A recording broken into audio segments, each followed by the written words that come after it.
드디어 우리가 봄을 시작하였고 또 코로나도 계속은 되고 있지만 백신도 점차적으로 이렇게 맞고 나아가고 있어 금년 연말쯤에는 우리가 8.15 광복절과 같은 자유의 날이 오지 않을까 기대하고 나아가고 있습니다. 금년 봄에 코로나 속에서도 너무 은혜가 넘치고 행복하고 천지 창조의 하나님을 만나는 귀한 은혜의 3월달이 되시길 바라며 우리 같이 인사하실 때 3월 한 달 은혜가 충만하시길 바랍니다. 같이 인사하겠습니다.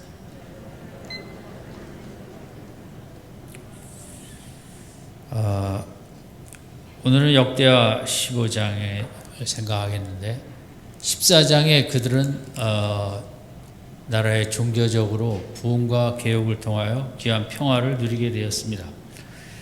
그러나 우리 가정과 인생과 나라가 그렇듯이 우리가 누리는 평화는 또 깨어지기도 합니다. 언제일지 모르지만 국가적으로도 그렇고. 그래서 오늘 본문은 역대하 15장은 10절에 보면 아사왕 15년 3월이라 한 걸 보면 14장이 지나고 한 15년 정도가 지나간 시점이라고 할 수 있습니다. 그동안 평안을 가득히 누렸는가? 처음에는 평안을 누렸는데 유다 나라가 그러지를 못한 상황으로 들어온 것 같습니다. 평안은 우리가 제일 원하는 것인데 그것이 깨어지기도 하고 상실하는 데 어려움이 있는 것입니다. 성경으로 보면 아사왕의 때 믿음의 모습도 그렇고 성경 전체적으로 볼 때 이 평안이라는 것, 평화라는 것은 우리 인간이 만들어내기도 하지만 성경은 하나님의 선물로 말하고 있습니다.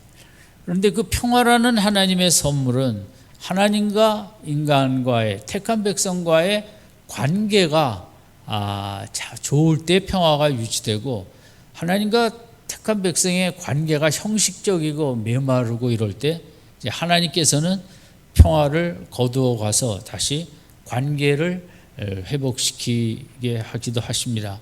그래서 우리가 평화라는 축복을 누리기 위해서는 성경으로 볼 때 하나님과 나와의 관계가 건강해야 됩니다.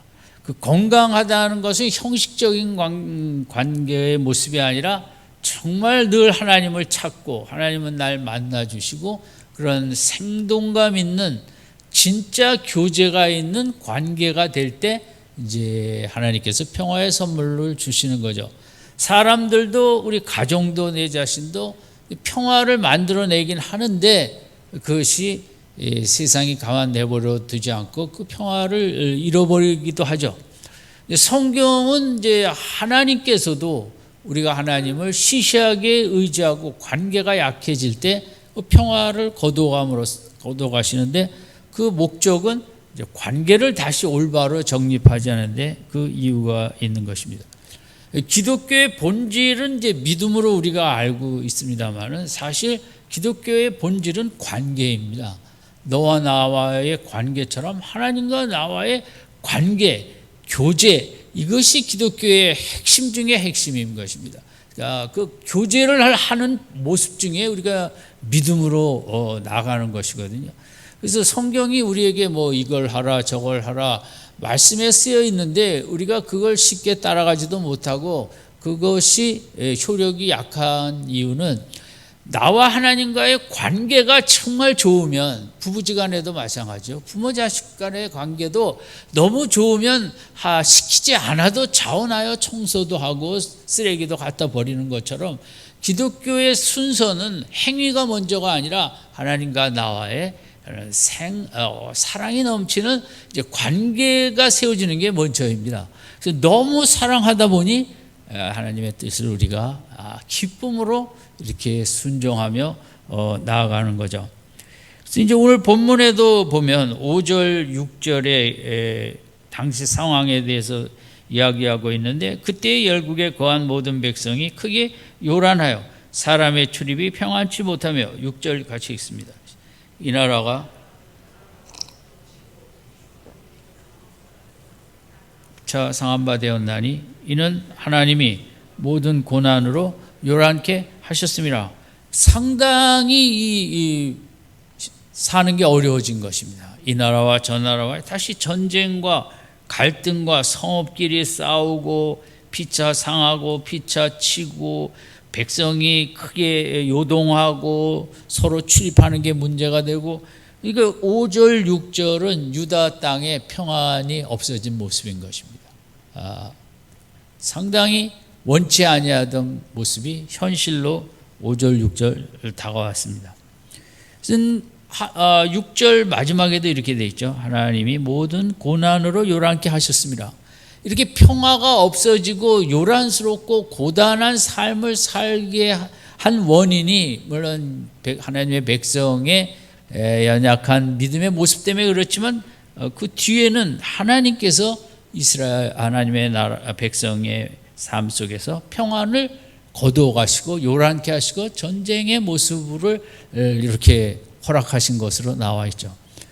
그러면 이제 우리가 5절 6절은 전혀 우리도 바라지 않지만 우리 가정이나 개인이나 또 국가도 마찬가지인데, 평화가 지속되다가 이렇게 깨어지기도 하고 어려워지기도 하죠.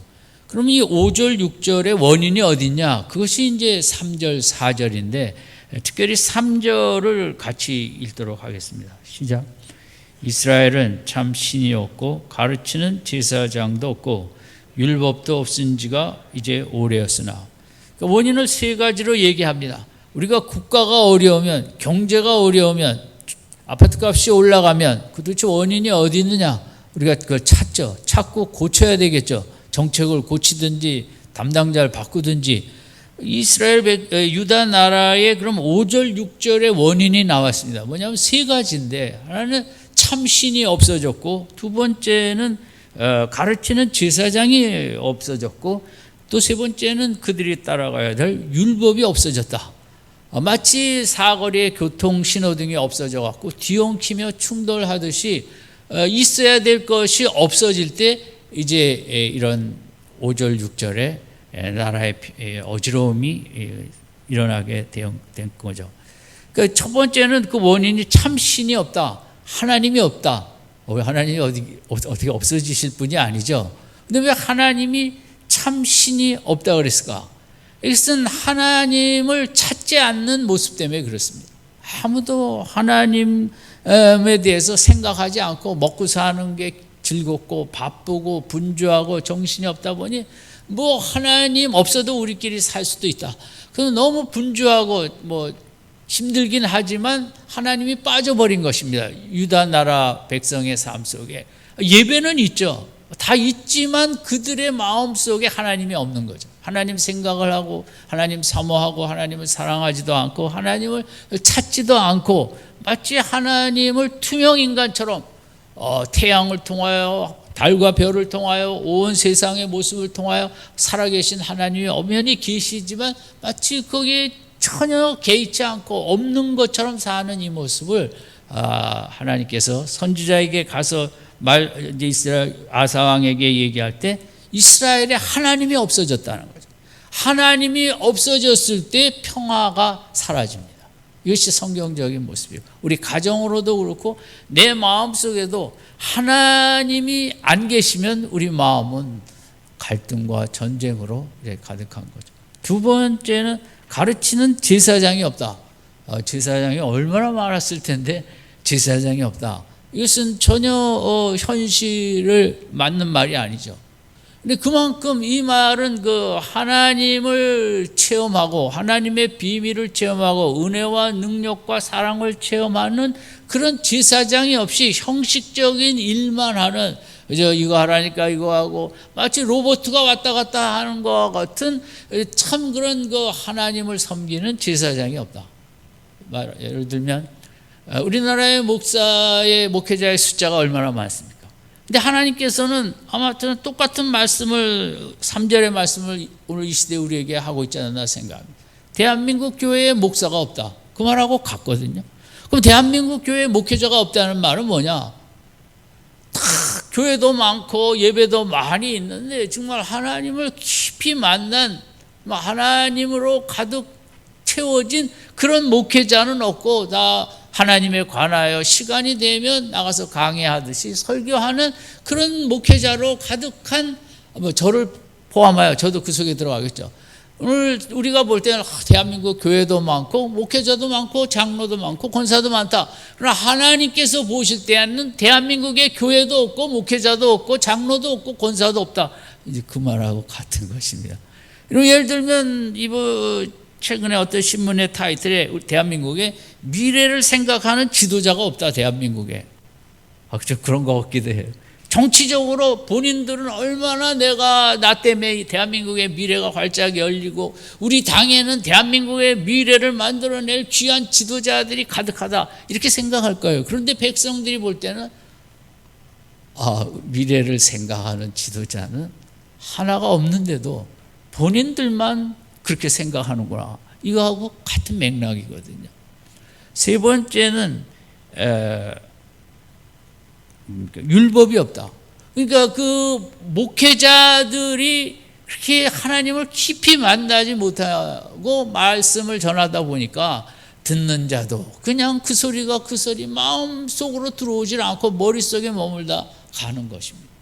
그러니까 그 당시 아사왕 시대 이제 초기에 구스나라 백만대군도 물리치고 종교적으로 개혁도 했고 처음에는 참 분위기가 대단했겠죠. 은혜롭고. 그러나 인간인지라 하나님이 복을 주면 그 복을 누리느라고 또 하나님을 떠나는 게 우리의 속성이고 인간의 연약한 속성이고 그러다 보니 어느 날은 어느 시점에서는 하나님도 없어지고 제사장들은 많이 있지만 진짜 신령한 제사장은 다 없어지고 그러다 보니까 가르침 많이 있는데 백성들의 마음에 감동과 어떤 힘을 주는 그런 말씀은 다 사라지고 글쎄요 그게 저는 이 부분 앞에 할 말은 없습니다만은 이게 오늘날 한국교회라고 할 수 있는 것입니다. 얼마나 교회 건물도 많고 큰 것도 많고 뭣도 많은데 지금 3절의 모습 속에 우리는 불과 몇십 년 만에 한국교회 부흥의 시기를 다 뒤로 하고 다른 나라도 마찬가지겠지만 3절의 모습으로 내려온 거죠. 그러다가 보니 교회가 약하고 하나님이 역사하지 않고 말씀이 없고 진짜 목회자가 없다 보니까 나라가 갈등과 분열과 이런 것들이 너무 가득한 게 이제 오늘의 현실이 아닐까. 그 쇼윈도 부부라는 말이 있죠. 밖에 나가서 이런 모임에 갈 때는 부부가 남들이 다 칭찬합니다. 저 부부는 정말 여러 가지로 복도 많이 받았지만 부부가 너무 사랑하고 쳐다보는 눈빛도 우리하고는 다르다고 칭찬을 많이 하지만 집에 들어가면 방도 다 따로 있고 거의 대화도 없고 한 가지 좋은 점은 싸우지 않는다는 거죠. 왜냐하면 부부로 인정하지 않기 때문에 싸울 필요를 못 느끼고 갈등이 없고 어떤 분은 하루 24시간 군복을 입은 것과 같은 감정적, 정서적으로는 이미 이혼한 지 오래됐는데 그냥 호적으로 같이 있고 단지 자식이 입시할 때까지 결혼할 때까지 또 경제력으로 연금 탈 때까지 이래서 더불어 있는 것뿐이지 이 쇼윈도 부부는 법적으로만 부부지 실제적으로는 부부가 아니죠. 근데 대한민국뿐만 아니라 인류가 지금 이제 부부 생활에 다 이렇게 이런 모습들이 많이 있는데 퍼센테이지로 조사 나온 건 제가 아직 보지는 못했는데 마찬가지죠. 남편이 법적으로는 있지만 진짜 남편은 없는 거죠. 나를 나누고 나와 하나가 되고 마음과 감정을 함께 통화할 그 남편이 없는 거죠. 근데 다른 사람들은 저 집 남편 훌륭한 남편이 있다고 보는 거와 같죠. 어떻게 보면 교회에서도 마찬가지죠. 신앙심이 좋아 보이고 뭐하고 그러는데 진짜 주중의 삶 속에는 하나님이 없는 삶, 믿음이 없는 삶, 주일날만 요란한 삶, 주일날만 보면 정말 믿음도 좋아 보이고 신앙도 좋아 보이고 헌신도 하고 희생도. 그런데 주중에는 전혀 하나님이 없는 삶. 부부관계나 가족관계도 마찬가지예요. 아이들과 관계도 저분은 아이들도 잘 양육할 거야. 알아보면 집에서 얼마나 성질을 부리는지. 이러면 아이들이 교회 와서 지금 어린애들도 성질을 부립니다. 근데 그 원인이 어디 있을까요? 다 본 거죠.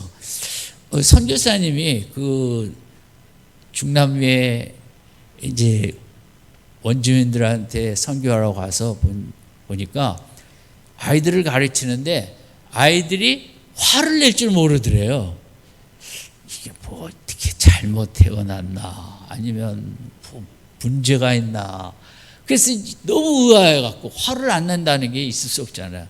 그래서 지내다 보니까 그 엄마가 부모가 화를 내는 거를 아이들한테 보여준 적이 없는 거예요. 그 가식이 아니라 그렇게 산 거죠. 그래서 엄마 아빠한테 본대로 아이들이 사는데 교회 와서도 본대로 어떨 때는 뭐 찬양과 기도할 때는 얼마나 은혜롭게 하다가도 성질을 부리고 그러는데 다 저는 배웠다고 생각합니다. 근데 그런 부족이 있었다는 거예요. 그래서 너무 충격을 받아서 이제 쓴 글을 제가 본 적이 있는데 어쨌든 이 3절 이것을 나로 내 신앙으로 고백할 줄 알아야 우리가 하나님을 찾죠. 이게 안 되면 하나님을 찾지도 않고 하나님을 만나지도 못하고 우리가 평화를 누릴 수도 없죠. 3절은 너무 중요하기 때문에 남의 얘기가 아니라 내 얘기고 우리 교회 얘기고 대한민국 얘기고 여러분 같이 한번 큰 소리로 읽겠습니다. 시작. 이스라엘에는 참 신이 없고 가르치는 제사장도 없고 율법도 없은 지가 이제 오래되었으나 누구 얘기예요? 내 얘기라고 하기 좀 그렇죠. 그러나 이게 내 얘기가 돼야 우리가 하나님을 찾는 거죠. 어쨌든 이런 모습 속에서 이제 아사 왕이 한 국가의 지도자로서 이렇게 평화가 깨지고 찾아봤더니 완전히 믿음이 무너졌고 예배가 무너졌고 어떻게 회복을 해야 되지 않습니까? 나라의 평화를 되찾아야 되고 그래서 이제 아사 왕이 한 것이 이제 그 다음에 본문들 속에서 나오는데 8절에 보면 강력한 다시 한번 그 세월이 흐르다 보니까 우상들이 다시 생겨갖고 우상을 또 타파하고 16절에 보면 아사 왕의 모친 마아가 아세라의 가증한 목상을 만들었으므로 아사가 그 태우의 위를 폐하고 그 우상을 찢고 빻아 기드론 시내가에 불살랐으니 그러니까 아사 왕의 어머니까지 태우까지 우상을 섬겼다는 거죠. 그래서 아주 태우의 위를 폐해버렸다. 있을 수 없는 일이죠. 구약에 이런 일이 언제 있었겠습니까? 정말 이 아사왕의 말에 하나님을 진짜 섬기고 하나님 앞에 진짜 예배드리지 않으면 이 나라의 앞날은 없다. 그래서 정말 어머니까지 내쫓아 버릴 정도로 잘못된 그 예배의 모습, 우상을 다 벗어버리고 9절에 보면 여호와의 제단을 다시 한번 재건했던 거죠. 그리고 9절에는 온 백성들을 모아 우리가 하나님 앞에 정말 예배하는 백성으로 하나님만 예배하는 백성으로 돌아가기 위해서 다 모이자. 공동체 예배를 통하여 우리가 회개하고 하나님께 돌아가자. 하나님을 찾자. 우리가 예배가 살아나야 된다. 그 예배가 그냥 온 백성들이 다 드려야 된다. 13절에도 보면 이런 표현이 있어요. 뒤에 보면 이스라엘 하나님 여호와를 찾지 않는 자는 대서 남녀를 물어나고 죽이는 것이 마땅하다. 정말 지도자로서 나라를 살리고자 하는 그 마음이 얼마나 간절했으면 예배를 시시하게 드리는 자는 죽여버리자는 거거든요. 대단하죠. 그만큼 아사 왕의 그 믿음이 간절하고 확신이 있고 이 나라는 회복할 수 있다. 이 나라는 다시 평화를 되찾을 수 있다. 무엇으로? 예배가 다시 되살아나면 예배의 엉터리로 드리는 자는 다 죽이자 할 정도로 그만큼 강하게 밀어붙인 거예요. 그리고 12절에 마음을 다하고 성품을 다하여 열조의 하나님 여호와를 찾기로 언약하고 여기 성품으로 번역된 단어는 목숨이에요. 하나님을 찾고 하나님을 예배하는데 목숨을 걸고 예배하자는 거거든요. 아사왕이 본 나라의 문제점은 예배는 많아요. 재물도 많이 드려요. 늘 가르침도 있어요. 성경 가르침도. 그런데 제일 문제는 목숨을 걸고 예배드리는 자들이 없다는 거죠. 목숨을 걸고 하나님을 찾고 하나님을 사랑하고 하나님을 흠모하고 우리가 평화를 다시 되찾고 평화를 누리는 길은 형식적인 관계 갖고는 안 된다. 부부가 형식적인 관계로 안 되는 것처럼 부부가 늘 살아있는 뜨거운 사랑의 관계가 돼야만 부부도 살고 자녀도 사는 것처럼 아사 왕은 이 나라의 앞으로의 미래는 예배에 달려있다. 하나님을 정말 찾는 예배, 형식적인 예배가 아니라 어떻게 찾느냐? 목숨을 걸고 이 하나님께 예배드리고 하나님을 찾는 그런 모습을 우리가 되찾을 때 이 나라의 평강이 다시 오고 회복이 있다. 여러분, 우리가 예배를 참 코로나 시대에 드렸다, 또 드리지 못했다, 예배에 대한 갈급함이 있었죠. 예배가 얼마나 소중했던가 코로나 때문에 또 알게도 됐죠. 그걸 떠나서 우리가 이 시대 하나님이 원하는 모습이 있다면 정말 그 뜨거운 예배자, 좀 더 일찍 와서 기도로 준비하고 예배를 하는 것이 물론 예배당 안에서만 드리는 행위는 아닌 것입니다. 직장생활 속에서도 10초라도 마음에 감사가 가득하고 찬양이 있으면 그것도 귀한 예배입니다. 이 성경이 말하는 예배는 공동체 예배도 있고 라이프 스타일, 삶 자체가 예배가 되는 것을 원하는 것이 성경인 것입니다. 예배가 일터도 직장도 예배의 장소인 거죠. 거기 가서 내가 경건한 마음으로 사랑하는 마음으로 인내하는 마음으로 잘 참고 잘 사람들과 좋은 관계를 맺으며 같이 더불어 하는 것 그 자체가 예배거든요. 예배라는 건 꼭 이렇게 모여서 이것만이 예배는 아니라 같이 더불어 평화롭게 잘 조화롭게 관계를 맺는 것도 예배고, 운전 중에 신호등에서 그 기다리는, 요새 신호등 잘못 기다리면 1분은 뭐 충분히 기다리잖아요. 그 안에도 그저 하나님을 주신 은혜를 감사하고 기뻐하는 마음으로 1분을 지난다면 정말 영과 진리로 예배드리는 귀한 예배죠. 어쨌든 그런 예배든 공동체 예배든 우리가 살 길은 내 마음의 평안을 빼앗기지 아니하고 평안이 충만할 수 있는 길은 뭐냐면 목숨 걸고 예배를 우리가 흠모하는 이런 태도가 필요한 거죠.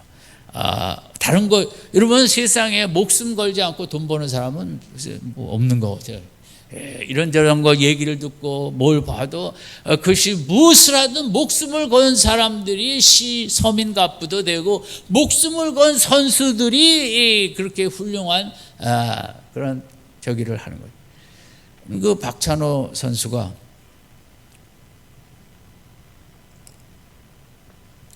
지금은 선수가 아니지만 이번에 이제 그 김하성이라는 그 선수가 샌디에고 프로야구의 팀에 이제 갔어요. 그러니까 박찬호 선수는 벌써 20-30년 됐으니까 미국 프로야구를 다 마이너리그부터 정말 햄버거만 먹어야 되는 그 어려운 시절을 다 견디고 이기고 나간 백전노장 아니에요.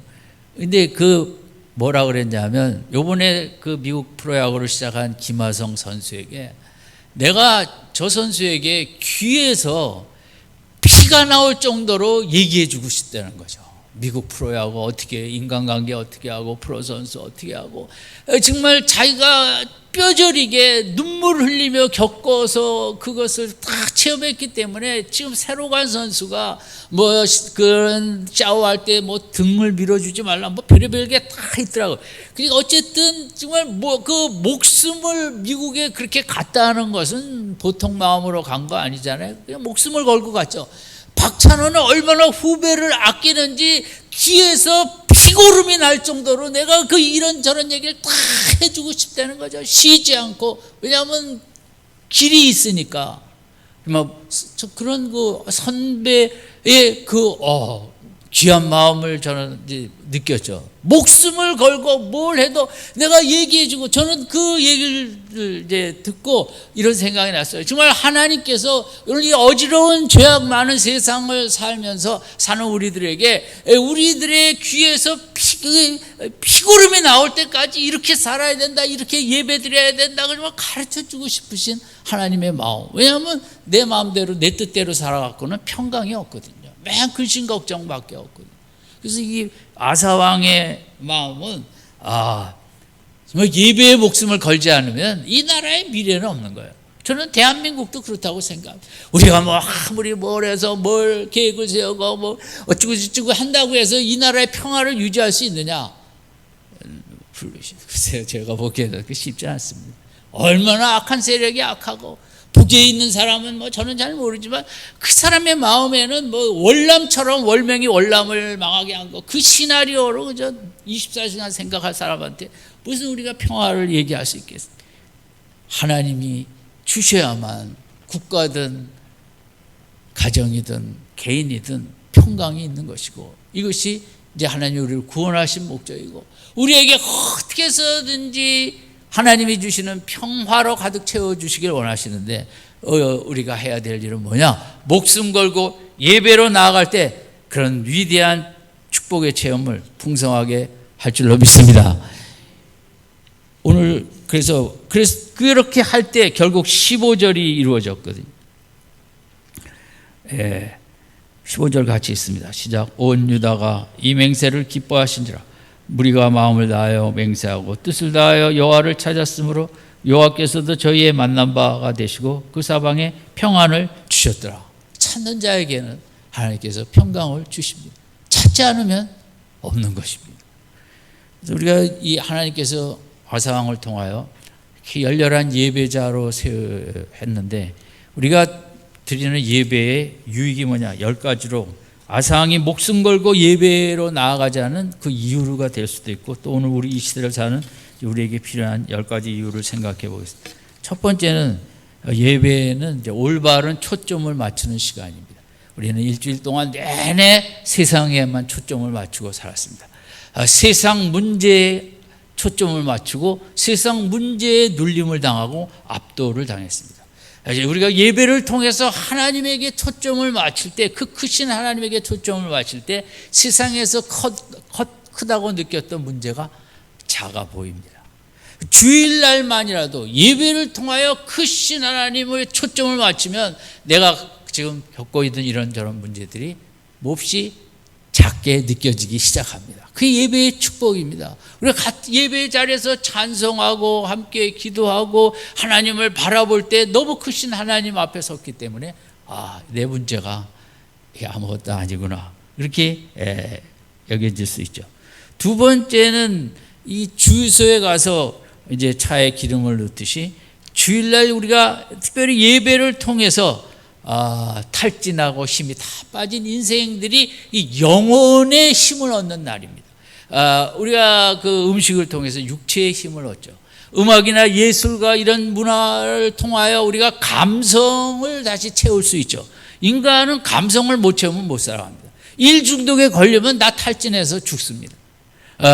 우리 아이들도 공부만 하면 죽습니다. 그래서 1시간 하다가 5분이라도 뭐 음악을 듣든지 게임을 잠깐 하든지 그런 그 마음의 감성을 다시 살아나게 하는 시간을 잘 가져야만 그 공부를 잘할 수 있는 거죠. 우리 인생도 마찬가지인데, 근데 우리는 또 영혼이 다 죽어 있기 때문에 우리가 예배를 통해서 영혼을 다시 되살아나게 해야만 그 영혼이 우리의 감성도 더 풍요하게 하고 몸도 더 활기 있게 하는 거죠. 예배는 그래서 우리 영적인 어떤 주유소에서 공급받는 날이라고도 할 수 있죠. 세 번째는 예배를 통하여 우리가 믿음이 생깁니다. 특별히 뭐 설교 시간을 통해서도 그렇고 다른 시간을 통해서도 그렇죠. 예배는 하나님의 그 따뜻한 성품과 또 전지전능한 속성을 생각하면서 우리의 믿음이 일어나는 것입니다. 우리는 한 주간 세상에 살면서 왜 나에게 이런 문제가 왔을까? Y라는 것 때문에 고통을 받고 또 일주일 내내 내가 이 문제를 어떻게 극복할 수 있을까? 왜 나에게 이런 일이 생겼을까? 여러 가지 힘든 순간들을 많이 가졌죠. 그러니까 예배를 통해서 크신 하나님은 합력하여 선을 이루신 나보다 생각이 높으시고 깊으시기 때문에 나보다 내 인생에 대한 큰 그림을 갖고 계시는 하나님. 그래서 이 예배를 통하여 우리 믿음이 이렇게 생겨나는 것입니다.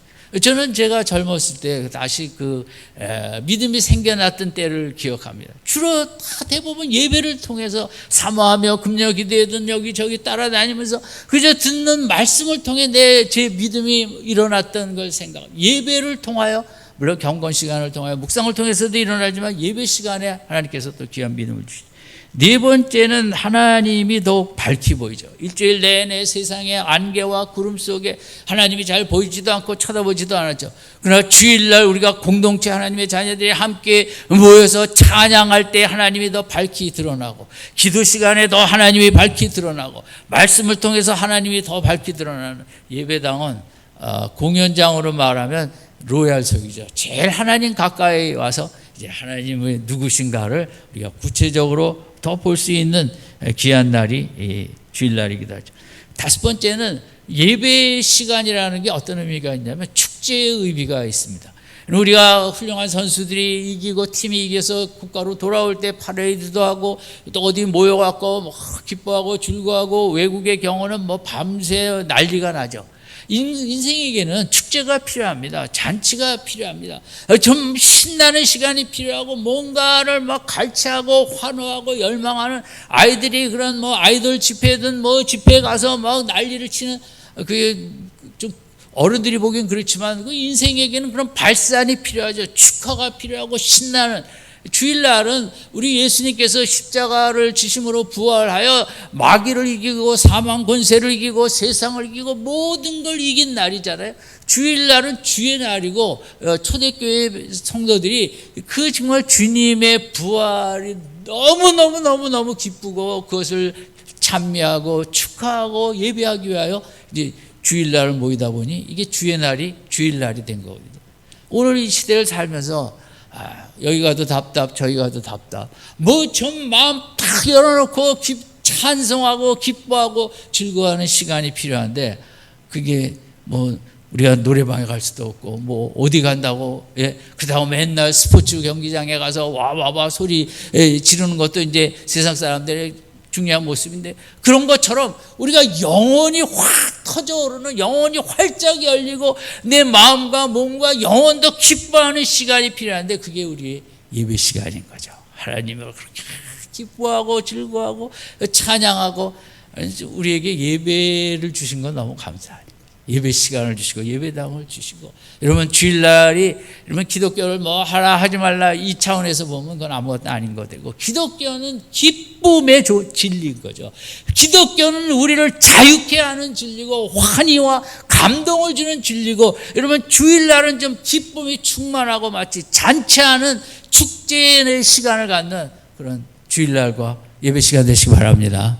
이것이 예배의 중요한 거죠. 다섯 번째가 그렇고, 여섯 번째가는 예배를 통하여 이제 하나님의 관점을 갖는 거죠. 영원한 관점. 내 생애 70, 100년의 관점으로 문제를 보는 것이 아니라 영원의 관점에서 볼 때 이것은 그런 또 하나님의 깊으신 뜻이 있겠구나 하는, 여러분 내 관점으로 사는 건 답답할 때가 많죠. 병원에 가서 의사 선생님의 관점만 들어도, 저도 이번 주에 이제 2번 그랬습니다. 저로서는 심각했지만 의사 선생님, 괜찮아요 말 한마디에 완전히 제 인생의 관점이 괜찮다는데 문서로 써준 것도 아니고 그냥 한마디가 그냥 그렇게 하면 된다. 이러면 그것이 얼마나 우리 몸이 약한 사람에게는 좋은 말인지 모릅니다. 그거 굳이 다른 거 할 필요 없고 그냥 꾸준히 하면 되고. 그리고 관점이, 우리가 전문가의 관점이 필요하듯이 예배를 통하여 내 인생과 내 문제를 보는 하나님의 관점을 보는 시간이 예배 시간이거든요. 이 아침도 하나님의 관점으로 나의 문제, 나의 이런저런 걸 바라보며 자유케 되는 축복의 이 시간 되시기 바랍니다. 관점이 변하지 않으면 우리는 늘 힘들어요. 일곱 번째는 예배를 통하여 감사의 마음을 갖게 되는 거죠. 예배를 드리다 보니 지금까지 여기까지 온 게 하나님의 은혜였구나. 세상에 내가 그렇게 힘들었지만 어쨌든 여기까지 하나님이 은혜로 인도해 오셨고, 나의 남은 생에도 물론 힘들겠지만 하나님이 과거처럼 더 큰 은혜로 인도하시겠구나. 아멘. 예배 시간을 통해서 우리가 은혜의 개념을 우리가 풍성하게 갖는 거죠. 나는 힘도 없고 해결할 힘도 없고 아무것도 할 수 없지만 여기까지 온 것이 은혜였듯이 나의 앞날도 은혜로 인도하시겠구나, 걱정할 거 없겠다 하는 예배 시간에 우리가 많이 생각하는 단어들, 개념들은 주로 그렇게 귀한 개념들이에요. 여덟 번째는 예배 시간에는 모든 과거의 잘못을 다 씻어버리는 정결케 되는 시간입니다. 우리가 샤워가 필요하고 목욕이 필요한 것처럼 영혼의 가슴에 마음에 우리가 많은 상처들이 있고 내가 나를 용서해야 되고 남을 용서해야 되고 뭐 이런 모든 것들이 있죠. 그러면 그 예배 시간에 우리가 참회 시간을 통하여 주님의 십자가를 바라보며 회개함으로 그걸 다 씻어버리고 과거를 다 떠내버리는, 현대인의 문제는 과거에 붙잡혀 사는 사람이 너무 많다는 거거든요. 과거의 나의 잘못, 남의 잘못, 그 상처를 마음에 품고 사는 거예요. 예배 시간은 뭐예요? 그거 다 주님께서 씻어주시고 그것을 다 합력하여 선을 이루실 것이라는 믿음을 확인하고 내 마음의 무거운 짐을 다 내려놓고 내 마음을 깨끗하게 하고 정결한 마음으로 하나님과 교제하는, 예배는 너무 중요한 것입니다. 예배 시간에 그 씻기는 이 축복을 하나님께서 허락하시죠. 아홉 번째는 나 자신의 위대한 정체성을 되찾는 시간이죠. 세상에서 뭐라 그럴지 모르지만 나는 정말 하나님 우주처럼 귀히 여기는 하나님의 자녀네. 저는 하나님의 자녀라는 것에 대해서 제가 정말 어떻게 지금도 말을 하기가 어렵고 뭐라고 표현하기가 어렵습니다. 이거 어떻게 내가 하나님의 자녀라는 그 자녀 속에 제 마음에 얼마나 큰 감동이 늘 밀려오는가. 그리고 예배 시간에 더하죠. 이렇게 나와서 이제 예배를 드리면서 내가 이렇게 귀한 자가 되었구나. 세상에 뭐 있다는 거 그거 아무것도 아니구나. 예배 시간에 깨닫게. 열 번째는 예배 모습으로 우리 서로가 감동을 우리 주고받습니다. 참 예배 자리에 나오기 힘든 연약한 육신도 있고, 또 우리가 알죠. 저 집사님 지금 얼마나 힘든 문제로 고생하는지. 그런 분이 예배 시간에 나와 예배 드리는 모습을 보면서 우리가 얼마나 힘을 얻게 되는지 모릅니다. 목회자는 그 맛에 사는 거죠. 많이 약한 걸 아는데도 그분이 성도들이 그냥 믿음으로 이겨내려고 애쓰고 또 평강을 되찾고 이렇게 기뻐하는 모습을 보면, 여러분 세상에 그런 모습이 어디 있겠어요? 어디 가서 그 아름다움이, 그보다 더한 아름다움이 어디 있겠어요? 예배 시간에도 마찬가지예요. 저분이 저렇게 약한데 또 예배에 나왔구나. 또 예배 드리는 그 진지한 모습. 어떤 분은 예배 시간에 잠자는 모습을 통하여 남의 믿음을 이렇게 흐트러뜨리지만, 어떤 분들은 그렇게 힘든 가운데서도 기쁨으로 나와 예배 드리는 모습만 이쪽에서 저쪽을 봐도 은혜가 되고 감동이 되고 믿음이 생겨나는 거죠. 다 예배 시간에 우리가 뭐 단순히 그냥 나만 쓰고 왔다 가는 게 아니라 우리가 서로가 연결된 지체로서 공동체로서 우리의 예배는 서로에게 도전이 되고 위로가 되고 격려가 되고 힘이 되고 그런 거죠. 10가지 예배 유익을 생각했는데 다시 생각하지 않겠습니다. 시간상. 아무쪼록 아사왕을 잊지 마십시다. 평강은 얼마든지 우리가 하나님을 시시하게 찾을 때 빼앗길 수 있습니다. 그러나 또 얼마든지 되찾아올 수도 있습니다. 목숨 걸고 하나님을 찾아오면. 예배라는 게 얼마나 귀한가 10가지 모습을 생각했는데 우리가 예배를 통하여 누리는 유익이 대단한 것입니다. 아무쪼록 남은 생에 예배에 목숨 거는 믿음 생활 하시기 바랍니다. 열심히 찾아 세상이 말로 할 수 없던 평강을 충만히 누리다가 천국 가시기를 바랍니다. 저는 천국에서 상을 주면 무슨 상을 주실까? 선교지 가서 선교한 상이 아니라 이 하나님 때문에 얼마나 마음의 평강을 많이 누렸는가 거기 기록이 돼 있다고 생각합니다. 그래서 정말 너는 나 때문에 나를 그렇게 힘써 사모하더니 네가 누린 평강이 이렇게 어마어마하구나. 하나님이 기뻐하셔서 아마 그대로 상을 주시지 않을까 싶습니다. 돈도 많지 않고 건강도 없고 이것도 없고 자식도 속썩이고 이런저런 속에서도 너는 늘 나를 생각하며 마음의 평강 속에 그렇게 살았구나. 하나님께서 얼마나 기뻐하실까. 그런 믿음 생활 되시기를 주님의 이름으로 축원드립니다.